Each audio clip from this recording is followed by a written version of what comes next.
첫 번째 시간입니다. 경매의 종류에 대해서 공부를 해보겠습니다. 경매의 분류 방법은 여러 가지가 있는데, 법을 공부하다 보면은, 어느 포인트에 관점을 두냐에 따라서 이렇게도 분류할 수도 있고, 저렇게도 분류할 수도 있는데요.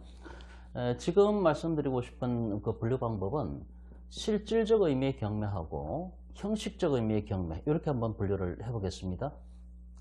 실질적 의미의 경매하고 형식적 의미의 경매가 있는데, 실질적 의미의 경매라고 하는 것은 경매 절차는 보통 이제 크게 말씀드리면 3단계로 분류가 됩니다. 첫 번째가 압류 단계,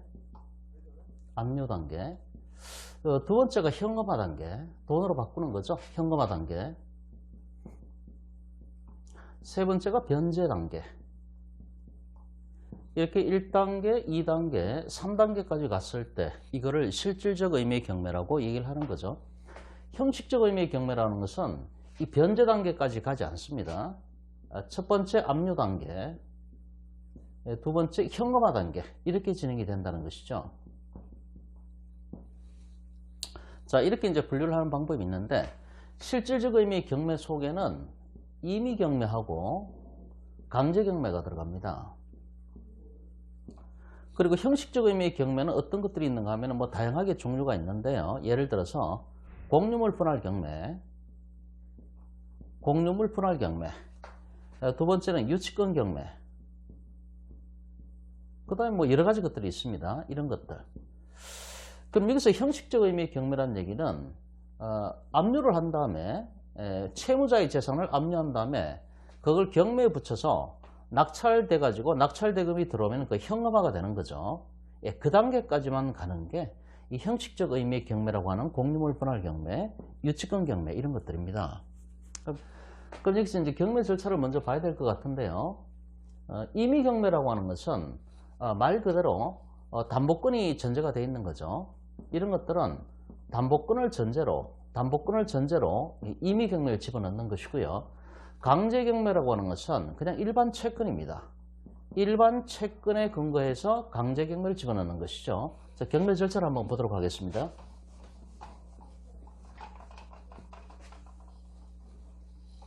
왜 이거부터 먼저 하는가 하면은 이번 타임에서는 이제 조금씩 진행을 해가면서 유치권 경매를 좀 볼 거거든요. 공유물 분할 경매도 볼 거고요. 형식적 의미의 경매라고 불리는 것들에 대해서 공부를 하게 되기 때문에 미리 기초를 좀 잡고 들어가야 되기 때문에 이렇게 먼저 설명을 드리는 겁니다. 경매 절차를 잠깐 보겠습니다. 첫 번째 여기서 경매 신청을 하죠. 경매 신청을 하면은 한 2, 3일 내에, 요즘은 이틀 만에 다 나오더라고요. 한 2, 3일 내로 경매 개시 결정이 내려지게 됩니다. 경매 개시 결정이 내려지는 거죠. 경매 개시 결정이 내려지게 되면은 민사집행법에 보면은 두 가지 조치를 취합니다. 첫 번째는 채무자한테 통지합니다. 채무자에게 통지합니다. 이거 필기하셔도 괜찮습니다. 자, 두 번째는 뭔가 하면은 등기를 하게 되죠. 그러니까 법원에서 등기소에 촉탁을 해서 경매 개시 등기를 하게 됩니다. 그게 임의 경매가 됐던 강제 경매가 됐던 경매 개시 등기를 하게 되는 것이죠. 그럼 채무자한테도 통지를 하고요. 그 다음에 경매 개시 등기를 하게 되는데, 이거 둘 중에 빠른 날, 이거 둘 중에 채무자한테 통지가 먼저 가든 경매 개시 등기가 등기부에 먼저 기재가 되든 둘 중에 빠른 날 기준으로 해가지고 빠른 날 기준으로 해서 압류 효력이 발생을 합니다. 그래서 이제 경매의 3단계라고 했을 때 이게 첫 번째 압류 단계가 되는 거죠. 압류 단계. 중요합니다. 자, 압류 단계. 근데 보통 채무자한테 통지서가 도착하는 날짜보다도 경매 개시 등기 들어가는 날짜가 빠르니까 사실상 경매 개시 등기가 된 날, 이날 압류 효력이 발생한다고 봐야 되는 거죠. 그 압류 효력이 발생을 하면, 이렇게 압류를 들어가면은 그 압류 효력이라는 것은 처분 금지효가 발생을 합니다. 처분 금지효. 그럼 채무자는 그 부동산에다가 그 부동산을 매매하든 또는 용익물건 설정을 하든 담보물건을 설정을 하든 일체의 처분행위가 금지가 되는 거죠. 그래서 압류 효력이 발생하면은, 그러니까 경매 개시 등기가 돼서 압류 효력이 발생을 하면은 처분 금지효가 발생을 합니다. 이 처분 금지효가 발생한다는 것은 앞으로 좀 깊이 들어갈 가능성이 많은데요. 좀 알고 계셔야 됩니다. 일단 이렇게 처분 금지효가 발생한다는 얘기죠. 압류. 그럼 첫 번째 경매의 3단계는 첫 번째 압류 단계가 있고 경매 개시 등기가 되면 압류 효력이 발생을 하는 거죠. 두 번째 현금화 단계가 있고요. 세 번째가 변제 단계가 있다고 말씀을 드렸죠. 그러면은 경매 신청 들어가고 나서 경매 개시 결정을 했단 말이죠. 그럼 여기서 이제 날짜를 잡는 거죠. 매각기를 잡는 거죠. 자, 매각기일이 잡혔습니다. 그럼 여기 가서 이제 매각기일에 뭐 이제 낙찰받고 싶은 사람은, 입찰 들어가고 싶은 사람은 매각기일에 법원에 가셔야 되는 거죠. 법원에 가서 이제 배팅을 하셔야 되죠. 뭐 얼마를 써내건 간에. 근데 만약에 내가 1등을 했다. 그러면은 1등을 했다. 그럼 어떻게 됩니까? 나의 법적 지위는 최고가 매수 신고인이 되는 거죠. 최고가 매수 신고인. 1등을 했단 말이죠. 최고가로 매수 신고를 한 거죠. 2등한 사람은 어떻게 됩니까? 2등한 사람은 차순위 매수 신고인이 됩니다.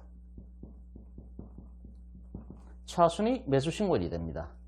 여기서 차순위 매수 신고인은 아무나 차순위 매수 신고인이 되는 게 아니죠. 다들 뭐 공부를 하셨기 때문에 다 아시지 않습니까? 그러니까 최고가 매수 신고인이 배팅한 금액이죠. 예를 들어서 최저 매각 가격이 얼마로 정할까요? 한 2억으로 잡을까요? 최저 매각 가격, 감정 가격 또는 최저 매각 가격이 2억에 나왔다. 2억에. 그러면 입찰 보증금이 10% 내야 되는 거니까 얼마를 내야 됩니까? 2천만 원이죠. 2천만 원을 입찰 보증금으로 내야 되는 거죠. 그러면은 차순위 매수 신고인이 되려면은 최고가 매수 신고인이 배팅한 금액이죠. 배팅한 금액. 예를 들어서 2억 5천에 배팅을 했다라고 했을 때 그러면은 최고가 매수 신고인이 입찰 들어간 그 가격, 배팅한 금액 2억 5천. 2억 5천에다가 뭘 빼야 됩니까? 기억나십니까? 옛날에 다 공부하셨잖아요. 최고가 매수 신고인이 배팅한 금액 2억 5천에다가 입찰 보증금 10%, 2천만 원이죠. 2천만 원. 그럼 어떻게 됩니까? 2억 3천이 나오죠. 그죠? 이렇게 하면은 2억 3천이 나옵니다.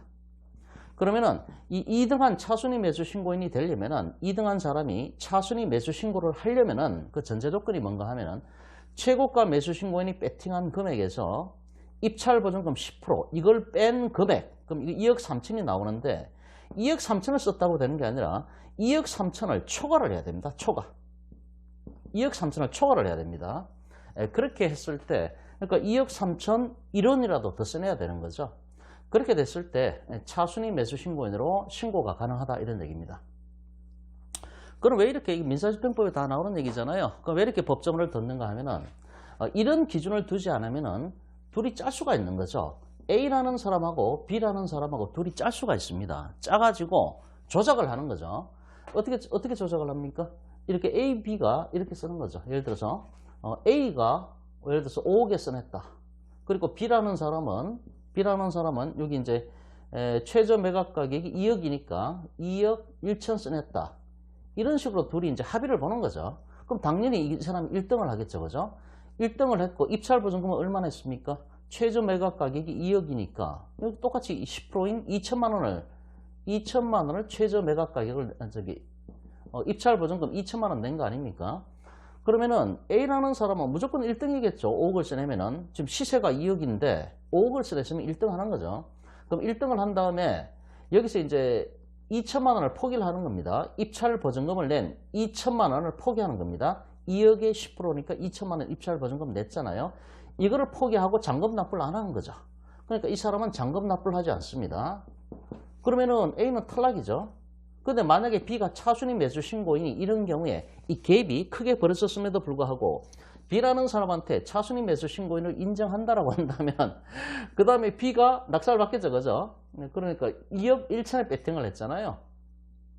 그러니까 아까 입찰 보증금 10% 냈을 거고 1순위자가 포기를 했으니까 잔금 납부 안 하고 포기했으니까 후순위자, 2순위자한테 기회가 올 거 아닙니까? 그럼 2억 천에 배팅을 했으니까 2억 천에 이 물건을 낙찰받는 거죠. 이 물건을 낙찰받고 대신에 이제 뭐 지들끼리 합의를 했으니까 대략적으로 5천만 원 정도 내가 네 주겠다. 이런 식으로.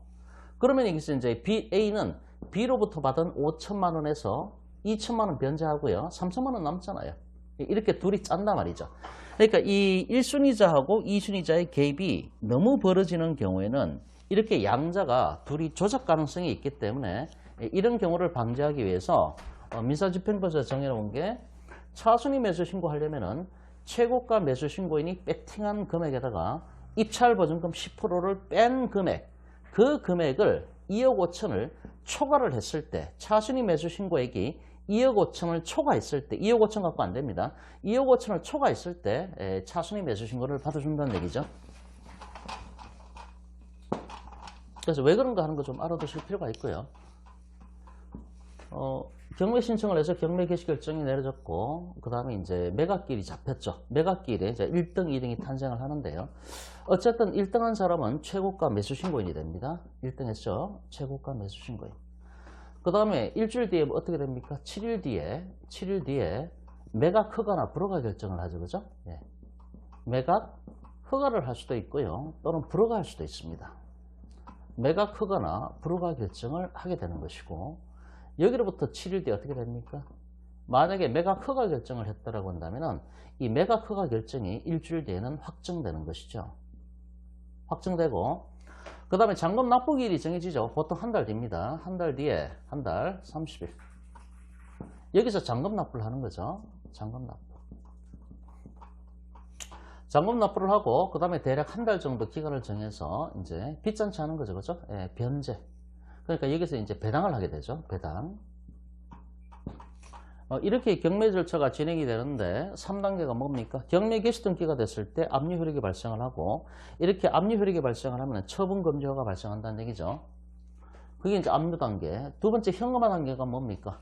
여기서 잔금 납부를 하면은 최고가 매수 신고인 A는 즉시 소유권을 취득하죠. 등기를 넘겨오지 않는다 하더라도 A는 잔금 납부와 동시에 즉시 소유권을 취득하게 되어 있습니다. 근거는 뭡니까? 민법 187조. 또 민사집행법 몇 조입니까? 민사집행법 135조. 이 두 가지 조문을 근거로 해가지고 잔금 납부와 동시에 즉시 소유권을 취득한다. 이렇게 되어 있죠. 이렇게 잔금 납부를 하면은 어떻게 됐습니까? 현금화 단계로 들어간 거죠. 바로 이 단계가 현금화 단계가 되는 겁니다. 현금화. 돈으로 바꾼 거죠. 부동산을 경매 붙여가지고 돈으로 바꾼 겁니다. 이 단계가 현금화. 그 다음에 한 달 뒤쯤에 이제 배당을 하게 되는데, 이 빚잔치를 하게 되면 이제 변제를 하는데, 변제. 돈을 받은 거죠. 채권자들이 몰려가지고 이제 변제를 하는 겁니다. 자, 이렇게 이제 경매 절차가 진행이 된다는 것이죠. 그러면은, 이제 이걸 좀 씌우고요. 여기 압류 단계에서 현금화 단계까지 가는 거, 이걸 갖고 형식적 의미의 경매라고 얘기를 하는 거죠. 그리고 이 압류 단계부터 빚잔치로 가는 변제 단계까지 갔을 때 이거를 실질적 의미의 경매라고 얘기를 하는 것이죠. 그래서 이 실질적 의미의 경매 안에는 임의 경매가 있고 강제 경매가 있고요. 그 다음에 형식적 의미의 경매에 들어가는 게 아까도 말씀드렸듯이 공유물 분할 경매 또는 유치권에 기한 경매, 이런 것들이 있다는 얘기입니다. 이 유치권에 대해서 그럼 유치권은 변제받는 게 아니냐? 아니 유치권에 대해서 경매했을 때 그 유치권자들이 배당받던데, 이렇게 말씀하실 수가 있습니다. 근데 이제 나중에 유치권 들어가서 좀 자세하게 설명을 드릴 텐데요. 민사집행법 91조 5항이죠. 민사집행법 91조 5항에 보면은 유치권은 낙찰자가 그 피담보 채권을 변제를 해야 된다고 명시를 하고 있다는 얘기죠. 그렇기 때문에 민사집행법 91조 5항을 근거로 해서 유치권은 인수주의를 취한다. 이게 학설의 입장입니다. 학설의 통설적 견해가 되는 거죠. 근데 판례는 이렇게 되면은 경매 절차가 진행이 안 되니까 판례는 소멸주의로 가자는 게 원칙을 취하고 있다는 얘기죠. 그래서 판례는 소멸주의가 원칙이고, 예외적으로 그 법원에서 특별매각 조건으로 예외적으로 인수주의를 취할 수가 있는데, 이렇게 이 특별매각 조건으로 인수주의로 갔을 때에는 매각물건 명세서에 반드시 기재하게끔 되어 있습니다. 그렇기 때문에 판례 입장은 뭔가 하면은 매각물건 명세서에 아무 전제 조건을 안 달았다. 그럼 그건 소멸주의로 가는 겁니다. 근데 매각물건 명세서에 특별매각 조건으로 그 판사가 정하는 거니까요. 그 판사님께서 만약에 인수주의로 정하겠다. 그러면은 이건 인수주의가 되는 것입니다. 이 부분에 대해서는 좀 나중에 유치권 들어가서 자세하게 설명을 드리겠습니다. 어쨌든 압류 단계, 그 다음에 잔금 납부를 해서 현금화 단계, 그 다음에 이제 변제 단계까지 갔을 때 이렇게 빚잔치까지 가게 되면은 이것은 실질적 의미의 경매가 되는 것이고, 그 다음에 실질적 의미의 경매는 임의 경매가 있고 강제 경매가 있습니다. 근데 압류 단계를 지나서 이렇게 낙찰 대금이 들어와서 현금화 단계까지 거쳤다. 즉 배당은 안 들어간다는 얘기죠. 배당은 빚잔치는 못 들어갑니다. 여기 있는 것들은 원칙적으로. 그랬을 때에는 이 단계까지 갔을 때는 압류 단계하고 현금화 단계까지 갔을 때에는 이것을 갖고 형식적 의미의 경매라고 얘기를 하는 거죠. 유치권에 대해서 의문이 있으신 분들이 있을 걸로 제가 생각을 하는데요. 나중에 유치권에 들어가서 자세하게 설명을 좀 드리겠습니다. 일단 전체적인 윤곽만 좀 잡으시면 되는 겁니다. 그림을 그려놨기 때문에 불복 절차를 바로 보겠습니다. 자, 불복 절차가 어떻게 되는가 하면은 일단은 이 전체에 대해서 이의신청이 가능하다 이렇게 보시면 됩니다. 그냥 이의신청이 여기 법조문이 들어가 있는 것도 있고 안 들어가 있는 것도 있고, 근데 대체적으로 전부 다 이의신청은 다 가능합니다. 법조문이 들어가 있습니다. 그럼 저희가 기억해야 될 게 뭔가 하면은 매각기일에 최고가 매수 신고인이 됐는데 기록을 열람을 해보니까 경매를 잘못 들어왔다는 얘기죠. 또는 매각 물건 명세서의 기록이 잘못됐을 수도 있습니다. 뭐 임차인이 누락됐다든지 하여튼 이런저런 사유로 이 경매를 낙찰받으면 안 되는데도 불구하고 낙찰받았다는 얘기죠. 그러면 이 기간 사이에 매각하거나 불허가 결정이 내려지기 전에 여기서 불허가 신청을 하는 거죠. 불허가 신청을 했음에도 불구하고 매각 허가 결정이 내려졌다. 그러면은 나는 뭘 해야 됩니까? 매각 허가 결정이 내려졌으니까 이 매각 허가 결정에 대해서 적시 항고를 신청을 합니다. 근데 적시 항고로 올라갔는데도 불구하고 나한테 또 불리한 결과가 나왔다. 그러면 재항고로 올라가야 되는 거죠. 자, 이렇게 되는 거고. 매각 허가 결정이 내려졌고 일주일 뒤에 이 매각 허가 결정이 확정이 됐다는 얘기죠. 확정이 됐다. 그럼 나는 뭘 해야 됩니까? 나는 매각 허가 결정이 확정됐으니까 이 매각 허가 결정에 대해서 나는 취소 신청을 해야 됩니다. 취소 신청. 말 그대로 이제 경매 자체를 취소해 달라야 되는 얘기죠. 매각 허가 결정에 대해서 취소 신청을 해야 되는 것입니다. 자, 잔금 납부까지 했다. 잔금 납부를 했을 때는 나는 뭘 해야 됩니까? 잔금 납부를 했을 때 여기 배당받기 전까지, 잔금 납부를 했는데 배당받기 전까지 어떤 문제가 생겼다. 예를 들어서 등기부에 보니까 선순위 가등기권자가 있는데 선순위 가등기권자가 가등기에게서 번등기를 했단 말이죠. 그러면은 나는 낙찰받고 여기까지 진행이 됐는데 가등기권자가 가등기에게서 번등기를 쳐버리면은 나는 소유권 상실하지 않습니까? 그러면 나는 이 단계에서 뭘 해야 되는 겁니까? 매매계약 해지하고요. 매매계약을 해지하고 그 다음에 대금 반환 청구를 해야 됩니다. 대금 반환 청구. 이렇게 해야 되는 거죠. 경매도 매매 일종으로 볼 수가 있기 때문에 매매계약을 해지하고요. 그 다음에 대금 반환 청구를 해야 됩니다. 그 다음에 만약에 빚잔치로 가는 배당까지 다 끝났다. 빚잔치로까지 가는 배당이 다 끝났을 때 근데 나중에 문제가 생겼다. 나는 뭘 해야 됩니까? 나는 뭘 해야 됩니까? 부당이득 반환 청구를 해야 됩니다. 부당이득 반환 청구를 하게 되고 이건 뭐 결과적으로 이제 소송으로 연결되는 거죠. 예. 자, 이렇게 불복 절차가 이런 것들이 있는데요. 뭐 어차피 여기까지 이거는 다음 시간에 하려고 그랬는데 어차피 절차가 나왔기 때문에 서류를 좀 보도록 하겠습니다. 자, 이제 프린트물 한번 보시죠.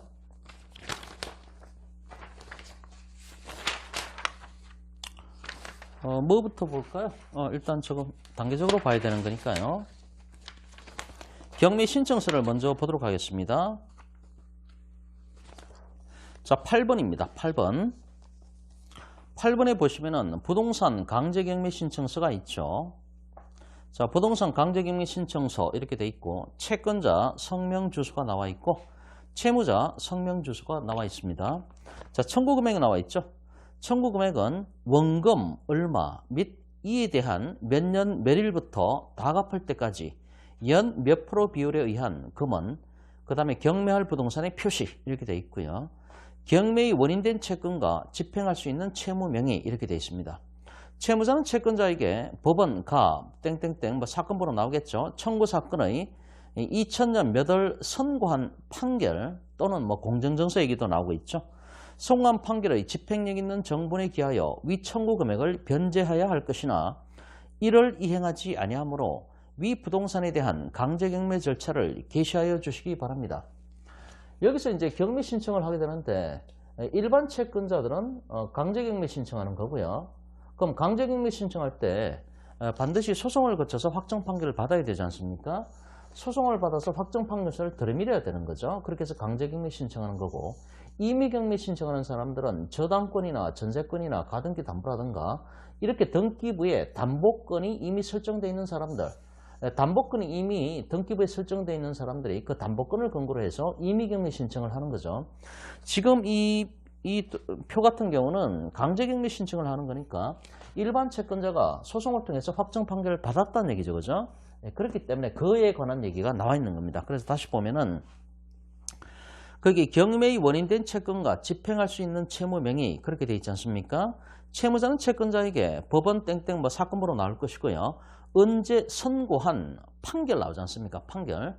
그러니까 일반 채권에 기해서 강제경매 집어넣을 때는 반드시 소송을 통해서 확정 판결을 받든지 아니면 뭐 공정정서 같은 게 있든지 그런 것들이 있어야 되기 때문에 여기서 이제 판결 얘기가 나와 있는 겁니다. 판결의 집행력 있는 정본에 기하여 위 청구 금액을 변제하여야 할 것이나 이를 이행하지 아니하므로 그러니까 확정 판결서까지 받았는데도 불구하고 채무자가 채무 변제를 안 한다는 얘기죠. 그러니까 이를 이행하지 아니하므로 채무를 변제하지 않기 때문에 나는 강제경매 신청한다 이런 얘기가 되는 거죠. 그래서 위 부동산에 대한 강제경매 절차를 개시하여 주시기 바랍니다. 이렇게 되어 있습니다. 첨부서를 보시면요. 1번에 집행력 있는 정본, 2번에 송달증명서, 3번에 부동산 등기부 등본 한 통 이렇게 되어 있는 거죠. 그 다음에 9번을 보면은 부동산 임의경매 신청서가 있습니다. 자, 부동산 임의경매 신청서, 채권자 성명주소, 채무자도 성명주소 이렇게 되어 있고요. 청구 금액은 원금 얼마, 역시 이제 돈 빌려줬는데 안 갚고 있죠. 예를 들어 저당권이 설정됐다고 했을 때 뭐 1억 원을 빌려줬는데 불구하고 만기 때 돈을 안 갚는다는 얘기죠. 그렇기 때문에 여기도 청구 금액이 원금 얼마에다가 이에 대한 몇 년 매립부터 다 갚을 때까지 연 몇 프로 비율에 의한 뭐 이자, 금은이죠. 그죠? 예, 그 얘기를 하고 있는 겁니다. 그 밑에 담보권과 피담보 채권의 표시. 채무자는 채권자에게 몇 년 몇 월 뭐 금 얼마를 이자는 몇 프로 변제 기일은 언제까지로 정하여 대여하였고 빌려줬다는 얘기죠. 위 채무의 담보로 별지 목록 기재 부동산에 대하여 지방법원 등기 접수 몇 호로서 건저당 설정 등기를 마쳤는데 채무자는 변제기가 경과하여도 아직까지 변제하지 아니하였으므로 위 청구 금액의 변제에 충당하기 위하여 위 부동산에 대하여 담보권 실행을 위한 경매 절차를 개시하여 주시기 바랍니다. 이렇게 돼 있죠. 자, 첨부 서류 보면은 1번 부동산 등기부 등본 한 통, 2번 건저당 설정 계약서 한 통. 이런 식으로 이제 첨부 서류 집어넣으면 되는 거고요. 밑에 유의사항을 보세요. 맨 밑에 유의사항. 이 신청서를 접수할 때에는 신청서상의 이해관계인 플러스 3 곱하기 10회분에 해당하는 송달료를 송달료 수납은행에 현금으로 납부를 해야 합니다. 이렇게 돼 있죠. 이게 뭡니까? 이제 나중에 이제 경매 실행 비용을 미리 예납을 해야 되지 않습니까? 이게 이제 경매 들어갈 때 여러 가지 뭐 송달료도 들어가고요. 그 다음에 이제 현장에 법원 공무원분들이, 법원 공무원은 아니죠. 이제 현장 가서 직접 조사하시는 분들은 법원 공무원들은 아닌데, 일반적으로 법원에서 근무하다가 퇴직하신 분들이 현장에 가서 많이 이제 일을 하시죠. 집달관 분들도 그렇고요. 그러면은 현장에 가서 이제 현장에 조사를 하는데 현장 조사 비용이 들어가고 그 다음에 이제 송달료라든가 이런 기타 비용이 많이 들어가는 거죠. 그럼 이런 경매 절차에 들어가는 경매 실행 비용을 경매 신청서를 제출할 때 이때 예납을 해야 되는 거죠. 그죠? 미리 예납을 해야 됩니다. 예납을 안 하면 경매 절차가 진행이 안 되죠. 일단 돈이 들어가야 될 거 아닙니까? 그래서 그 얘기 하는 겁니다. 지금 맨 밑에 다시 보시면요. 뭐 몇 회분에 해당하는 송달료를 송달료 수납은행에 현금으로 납부를 해야 된다. 이제 돈부터 넣어라. 경매 실행 비용을 먼저 넣으라는 얘기죠. 물론 나중에 경매 절차가 다 끝나고 나서 배당을 할 때에는 1순위로 빼주는 게 경매 실행 비용을 먼저 빼줍니다. 그거 먼저 빼주지 않으면 누가 경매를 집어넣겠습니까? 그런 거죠. 맨 밑에 줄 채권 원인 서면이란 차용증, 약속음 등 채권의 존재와 금액을 확인할 수 있는 서면을 말한다. 이렇게 되어 있습니다. 그 다음에 7페이지를 보겠습니다. 지급명령, 지급명령. 이거를 좀 지우고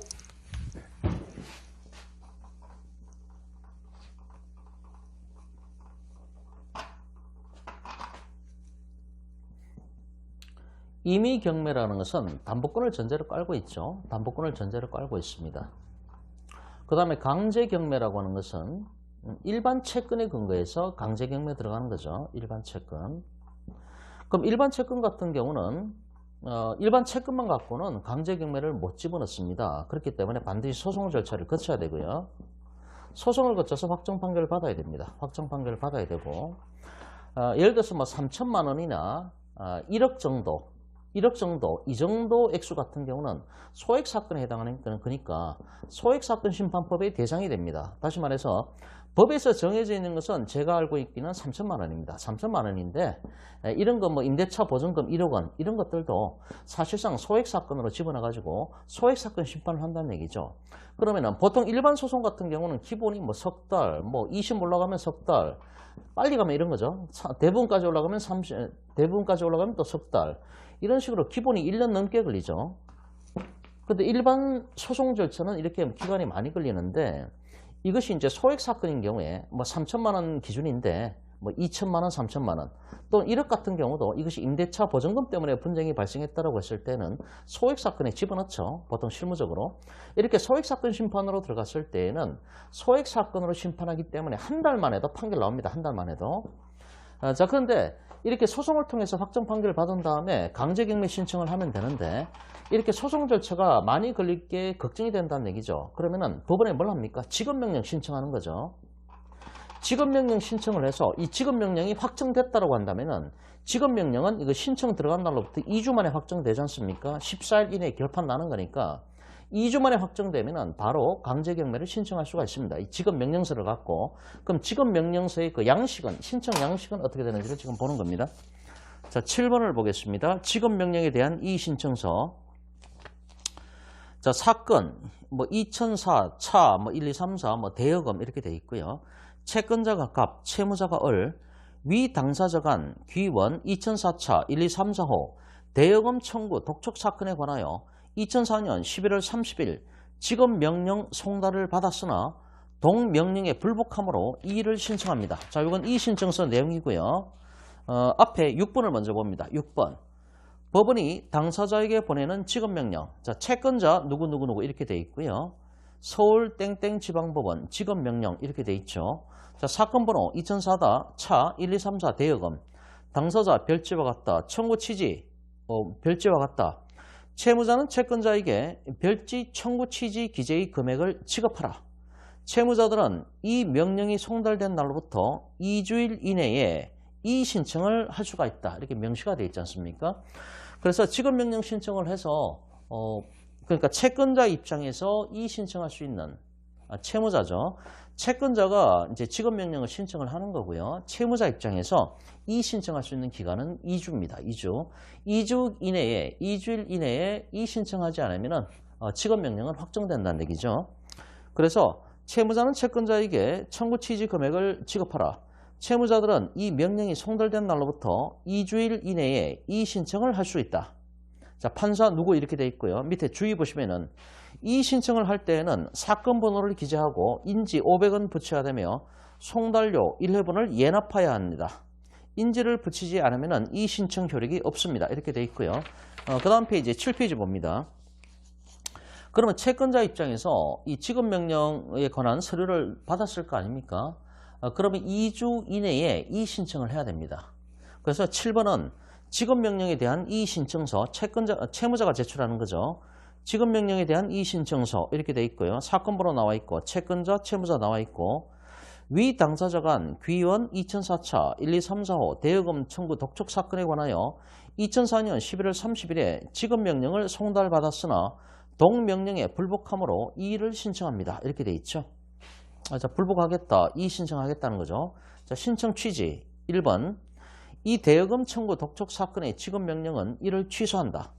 2호. 채권자 신청은 기각한다. 3호. 신청 비용은 채권자의 부담으로 한다라는 재판을 구한다는 얘기죠. 자, 신청 이유 1. 채무자는 2004년 10월 15일자로 금 이게 얼마입니까? 2,500이죠. 2,500만 원을 채권자에게 갚았다. 2. 따라서 채권자의 청구에 응할 아무런 이유가 없어서 이 신청에 이른 것입니다. 자, 입증 방법 변제 영수증 첨부했고, 그죠? 맨 밑에 뭐 이렇게 돼 있고요. 자, 정리해 보면은 강제경매 같은 경우는 이제 일반 채권을 갖고 강제경매에 집어넣는 건데 이 일반 채권만 갖고는 바로 강제경매를 집어넣을 수가 없습니다. 왜냐하면은 일반 채권 같은 경우는 뭐 담보권처럼 예를 들어서 저당권이나 이런 것들처럼 공시되는 것도 아니고요. 등기부에 기재하는 게 아니잖아요. 그러니까 공시되는 게 아니고 AB 당사자 간의 일반 채권에 불과하기 때문에 이 일반 채권 같은 경우는 믿을 수가 없다는 얘기입니다. 그렇기 때문에 소송을 통해서 확정 판결을 받으면은 그 확정 판결서를 들이밀으면은 강제경매를 받아주는 거죠. 왜냐? 국가의 입증 절차를 거쳤기 때문에 그거는 믿을 수가 있다는 것입니다. 그런데 일반 채권 채무 증서만 갖고는 그거는 양 당사자가 조작할 수가 있기 때문에 못 믿겠다는 겁니다. 그렇기 때문에 반드시 소송 절차를 거쳐서 확정 판결을 받고 이 확정 판결을 집행 권한으로 해서 강제경매 신청할 수가 있는 건데 이렇게 들어가면은 물론 임대차 보증금 3천만 원 이하 이런 것들은 소액사건 심판법의 대상이기 때문에 한 달만 해도 판결 나옵니다. 근데 어쨌든 소송 그러면은 일단 시간이 좀 걸린다라고 봐야 되기 때문에 그에 대한 대안으로서 직업명령 신청할 수가 있는데 직업명령 같은 경우는 직업명령을 신청했을 때 2주 만에 결판 난다는 얘기죠. 그 2주 안에 만약에 채무자가 옛날에 갚았는데 지금 직업명령이 또 내려왔단 말이죠. 그러면 직업명령에 대해서 이의신청서를 내미는 거죠. 그렇기 때문에 이때는 이게 소송으로 가는 겁니다. 이제 정리해 보면은 직업명령 같은 경우는 간편한 방법인데 직업명령을 채권자 입장에서 돈을 못 받았다는 얘기죠. 임차인 같은 경우도 만약에 임대차 보증금을 돌려받지 못하고 있는 상황이다. 그러면 소송을 가지 말고 법원에다가 직업명령 신청을 하면은 2주 이내에 그 채무자, 돈 갚을 임대인이 임대차 보증금을 줘야 될 임대인이 만약에 이 신청을 하지 않는다라고 한다면은 이 직업명령은 확정되기 때문에 그 직업명령, 확정된 직업명령을 갖고 법원에 가가지고 강제경매 신청을 할 수가 있는데 만약에 2주 이내에 그 채무자가 임대인이 만약에 이 신청을 해버리면은 그때는 이제 소송으로 가게 된다는 것입니다. 자, 1강은 여기까지 하도록 하겠습니다.